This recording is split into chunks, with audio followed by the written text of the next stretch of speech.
All right, well, next up, Matt, we're going to go with the Texas Tech guy and Tyree Wilson. Another top 10 lock pick, it seems like, with some interesting landing spots as well. I mean, you talk about the back end of the top five or the top 10. You talk about, so we had the Seahawks at 5. They're going to be potentially adding to that defensive line, but then you get to the really interesting teams where it's, a 3 straight, 6, 7, and 8. The Detroit Lions, the Las Vegas Raiders, and the Atlanta Falcons. All 3 teams have been mocked with Tyree Wilson a fair amount, so it's safe to assume that he will be going within the top 10. But, some people I've seen like Tyree Wilson more than Will Anderson, which is very, very surprising to see, but he's a more versatile guy. He's a lot more equipped to play in the interior of the defensive line. He's played phenomenally on the edge. Seems like he can do more with his style of play that fits more to an NFL system, and a guy who is handedly bigger than Will Anderson. 6'6", 275. Will Anderson was 6'4", 240. So almost 30 pounds and 2 inches taller than Will Anderson. So a bigger guy who has more of the strength in this edge rushing group, and a lot of people are really liking his game. Yeah, I mean, Will Anderson, he, no doubt, I personally have him as my number 1 edge in this class. But Tyree Wilson does have the physical advantage. There's no question about that. A much bigger wingspan, much heavier, much stronger, much taller, and I think it makes him a little more intimidating. And it'll be interesting to see. I mean, personally, I think Will Anderson is going the first edge rusher, and I don't think there's a question about that. But, I mean, Tyree Wilson, he's an interesting prospect. He's got all the skills to be an elite edge rusher in the NFL. Combined with his size, he could easily have the best career out of any of these edge rushers in this class. And that's kind of something when you're in the draft room and you're making a decision, and if they're both on the board, I mean, which one do you want? Do you want the guy that had extreme production at the college level and is considered one of the best edge prospects of all time? Or do you want to go with the guy that kind of looks like the more stereotypical elite edge rusher? Big size, physically strong, long wingspan.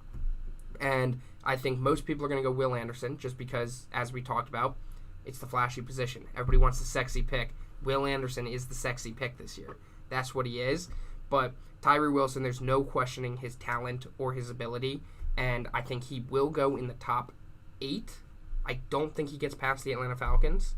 But, he's a very impressive edge rusher. So the thing with me, for me, when I'm thinking about the two guys, Will Anderson and Tyree Wilson, and it just goes back to the Alabama mindset.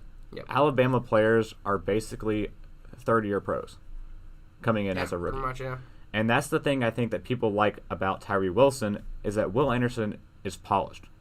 He is already there, it seems like. He has a low floor. Can't grow that much. Yeah. A low floor, or a high floor, and a very low ceiling. He's already there as a prospect. Tyree Wilson has room to grow at his size, which offers, the upside, the potential that NFL GMs look for and want to mold within their roster, as opposed to what we have in Will Anderson.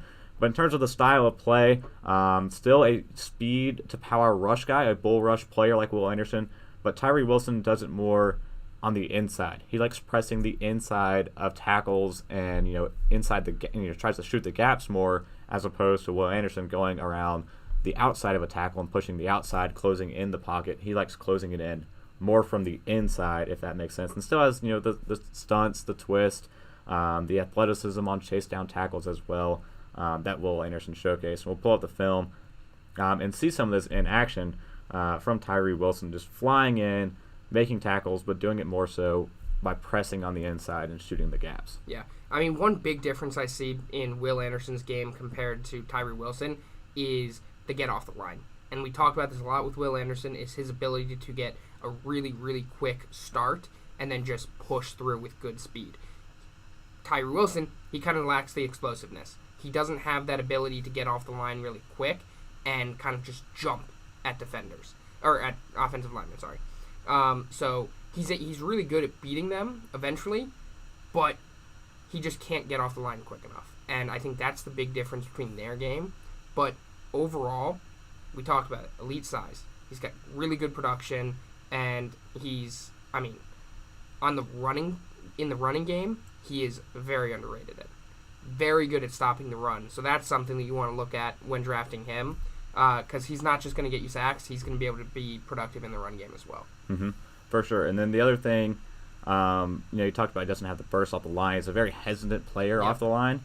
But when he notices a quarterback is, in shotgun and he's sitting in the pocket, once he goes, he can go. Yeah. But it's just off the snap, he's kind of, has that little half second of trying to diagnose the play that you have to, I don't want to say work out of him because that's good. That's a good thing. He's not going to go fly in and smack a running back on a play action, and then you're down a player off your edge. Yep. Like Will Anderson would do. So he's good at, waiting and recognizing the play and then coming in and making the play in a blur. But, as an edge rusher and as a pass rusher, that worked in college. In the NFL, quarterbacks are going to get the ball out a lot quicker. You've got to be able to diagnose plays a lot quicker. And you got to get on that quarterback a lot faster. And especially, the elusive NFL quarterbacks, he's going to come flying in once he realizes the play. A player like Josh Allen's going to make a move on him and then just have all the time in the world. Lamar Jackson, anybody that has the ability to improvise their play and be able to run with the football, any of those kind of guys, they're going to make them pay. So it'll be interesting to see. I think that's something that you can adapt to, though. As you mentioned, he's got more of a low floor, high ceiling. He's that kind of player that's going to be able to grow into the game instead of just go in and bring whatever he has. So I think going in, he's going to go to a team that is not expecting to win a Super Bowl. That's like when we're looking at the draft room and we're looking at what's happening, we're looking at Atlanta Falcons, we're looking at Las Vegas Raiders, we're looking at Chicago Bears possibly if he drops more. Seahawks are the most likely team that could actually make the playoffs out of those teams if he were to go there. Let's not sleep on Dan Campbell in those. Yeah, Dan Campbell in those lines, you never know. If edge rusher is the way they want to go. But I think he's a guy where the pressure is going to be a lot lower on him. He's not going to need to, he's not going to have to go get 12 sacks in his rookie season, especially if he's not the first edge off the board. He's going to be a guy that's going to be able to kind of lurk in the shadows, develop his game, and later in the season maybe start getting more productive. Yeah, for sure. And kind of a redshirt senior, kind of an older prospect coming into it. But I still like, despite his age, that there's still room to grow with him.